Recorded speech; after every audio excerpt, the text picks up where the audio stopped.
Enemy taking C.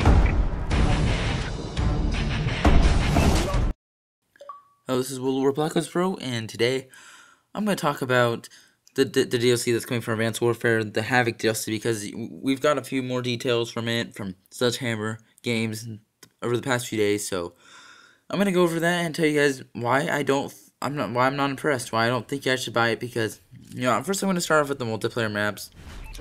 So there's 4 new maps. So there's a Sideshow, Drift, Core, and Urban. And none of those maps really look good. I mean, they look okay, I guess, but let's start breaking them down a little bit, and I'll tell you guys why I don't think they're worth it. So the first map is Sideshow, and this is probably going to be the best map in the DLC. It just looks like the most interesting, but, it doesn't really seem good. In fact, I think the map kill streak on that map is like rainbow colored cannonballs or something stupid like that. I mean, I'm not even, without even knowing how the map plays or anything, I just think the theme's kind of stupid. Like a clown inn or a clown motel or something. I don't think that map's gonna be that good. I mean, I'm not sure. I think they're gonna put too much random stuff in there, like the rainbow colored cannonballs. Like that just kind of killed that map for me. So let's go on to the next one. The next one is Drift. And Drift is apparently like a playground or something in like the Rocky Mountains, and because you can see a carousel or something in the middle. I'm not sure how that one's gonna be, but apparently the map streak is like an avalanche, or I'm not sure if that's a map streak or just something that happens like Levolution or something like that. I'm not sure. But there's nothing that impressive about it, so I wouldn't buy the DLC for that map. And then it was Urban, and I think that map's just gonna be like another Detroit. It looks like that. I mean, a lot of the graphics look recycled from that. I mean, the security wall or something from that map is probably just gonna be put on this new map. So yeah, I don't think there's gonna be anything too exciting about that one. And then Core, it doesn't look that good either. I mean, it's probably gonna be something similar like to Biolab, like a factory sort of thing.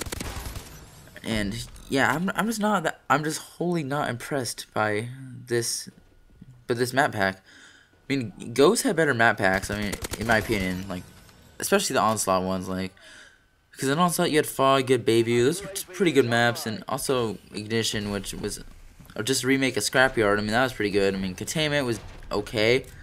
I just liked it because it was a camping spot in the back of the map, but these maps, though, it doesn't look like there's anything really worth buying the DLC for. But of course, we haven't gotten to Exo Survival, and many of you guys are probably just gonna try out the DLC just for Exo Survival. I mean, you wanna try out what Sledgehammer is gonna do with Exo Zombies, and I don't think you should buy that for that either. I mean, okay, we didn't really learn anything we didn't already know from the leak or from the description. But knowing Sledgehammer, we know that they're gonna mess up somewhere. Like, I'm not sure whether it's gonna be the zombies jumping 30 feet in the air or what. Because here's what I'm thinking. I think the Exo Zombies is gonna be a cross between Extinction from Ghosts and Exo Survival from Advanced Warfare. And now here's the reasons why. So they're bringing the Exo movements to zombies, and they're giving the zombies Exo movements. So it's going to be like Exo Survival in that it's going to be a wave-based Exo movement game mode. And it's going to be like Extinction because the enemies don't have guns or anything. They're just flying around and they're on rooftops. And yeah, it's going to be kind of annoying like that. I mean, sure, it may be like wave-based like Treyarch was. But I doubt they're going to bring in the Perca-Colas. I doubt they're going to bring in Pack-a-Punch. I doubt they're gonna bring in the mystery box because those are all Treyarch things, and the studios don't share too much stuff with each other. I mean, the Pick 10 system was brought back in this game. I know that, but the storyline is not gonna continue like those the Perca-Colas and the Pack-a-Punch and box and the teddy bear and all this other stuff. That's specific to Treyarch's storyline. And Sledgehammer's gonna try to make their own. They're not gonna copy Treyarch's exactly. So I feel like a lot of the fun stuff that made zombies is gonna be left out, unfortunately. I really don't see Sledgehammer bringing it back. Also, because in Call of Duty there exists this sort of competition between studios. Like, they're always trying to outdo one another with the next game, and unfortunately, a lot of their ambitious ideas that they bring to the series, some of the times they end up in failure, and then it kind of just brings it brings the series like a step further back instead of advancing it and progressing the series further forward. It's unfortunate, but I really don't think that Exo Zombies is gonna play anything like Treyarch Zombies. I mean, Treyarch Zombies, yeah, it was good. I mean, even if you didn't like in Black Ops 2, it was worth getting the season pass even if you didn't like the multiplayer maps, because they had zombies, and you'd be getting 4 zombies maps. I mean, you didn't know if they're gonna be good or not, but you know how Treyarch made their maps. You knew what how they would do it, and how zombies would play, and how much fun you'd be having on it. But Sledgehammer is gonna make their own. They're gonna go off their own storyline, because in Treyarch Zombies there is no Atlas, or there's no there's no Atlas Corporation, nothing of that, none of that stuff, no exosuits. So they're gonna go off on their own storyline, and it's gonna be completely different from Treyarch's. I can pretty much guarantee that.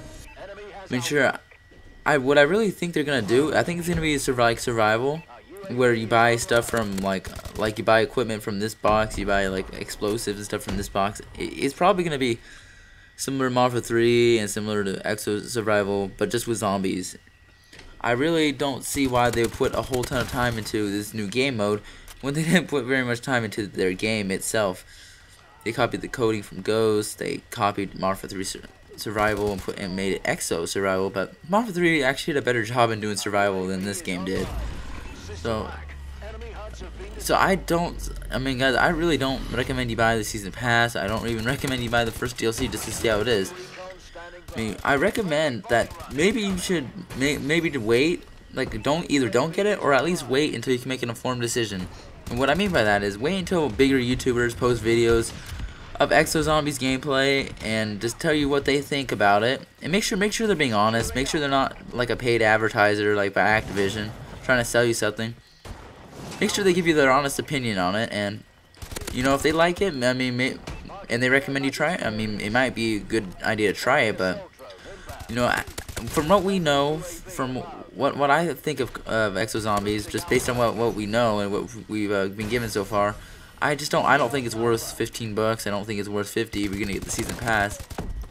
And I think if you do buy the season pass just blindly, I think you're gonna be disappointed and regret it soon after. So yeah, just save your money, honestly. I mean, yeah, just save it for something better. I mean, I'm not putting any more money in Advanced Warfare. I mean, this game, it's pretty broken as it is, and I don't feel like the supporting developers who don't really support their game and don't listen to the community. They haven't listened to us about skill-based matchmaking. They haven't listened to I honestly think that when they hear us complain about the problems this game has, I think they're just in their studio laughing at us. That's what I honestly feel like. Because, they don't respond to your comments on Twitter unless you have at least 100,000 subscribers on YouTube. And, even though there's a huge community backlash against skill-based matchmaking, they still haven't done anything to it. They haven't really adjusted it. They haven't even, there's not even talk of removing it. So they're being very stubborn, and they're not listening to their fan base, which is exactly why this game is not selling very well. And then they wonder why their game's not selling well. It's definitely because you're not listening to the community, and you're just in it. They're just in it for the money, honestly. They're money whoring again. They're just trying to get every cent out of you guys. So I definitely don't recommend you buy any type of DLC, not the micro DLC, not the zombies DLC, or not anything, none of that. Because Exo Zombies might be interesting, but I honestly think the exosuits are just a gimmick to kind of resell Exo Survival to us again. And I really hope it's not Exo Survival just reskinned with zombies. I really hope it's not. I hope they actually come up with new multiplayer, new zombie maps instead of just using the multiplayer maps. Because if they just reuse multiplayer maps, that would entirely kill the game mode. Imagine if Treyarch did that. That'd be terrible. Anyway, guys, hope you enjoyed the commentary. If you did, don't forget to like and subscribe. And thanks for watching. This has been World at War, and see you guys later.